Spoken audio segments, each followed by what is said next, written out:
మధ్య దళారీలు ఈ సమస్యను తింటా ఉన్నారు. అదే కాకుండా వీటికి కూడా ఒక సమగ్రమైనటువంటి చట్టం ఉండాలి అనేది మన ఆలోచన.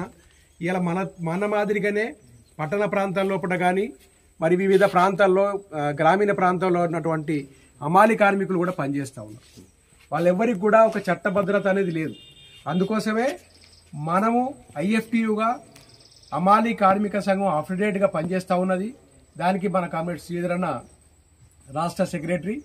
అంతేకాకుండా హమాలి కార్మికులకు ఒక చట్టభద్రత ఏర్పాటు చేయాలని మన డిమాండ్, ప్రధానమైన డిమాండ్. ఇక లోకల్ ఉన్నటువంటి సమస్యలు మనం ఇలా ఏ విధంగానైతే ఐఎఫ్టీలో మీరు చేరాలని చెప్పి భావించుల్లో అట్లా మనం చేర్పించుకొని మనం పనులు చేస్తూ ఉన్నాం. అట్లే కాకుండా మన దగ్గర నర్సంపేటలో, బాజీపేటలో మన మీ లెక్క పనిచేసేటువంటి కార్మికుల సమస్య కూడా మేము మన ఐఎఫ్టీ కార్యదర్శి రాజేందర్ భాయ్, నేను మన కుమార్ అన్న నాయకత్వంలో పోయి మాట్లాడి వాళ్ళ సమస్యను కూడా పరిష్కారం చేయడం జరిగింది. ఇది మీది కూడా వాళ్ళ సమస్య, మీ సమస్య దగ్గరలో ఉన్నటువంటి సమస్య. ఈ సమస్యను కూడా తప్పనిసరిగా మనం పరిష్కారం చేద్దాం.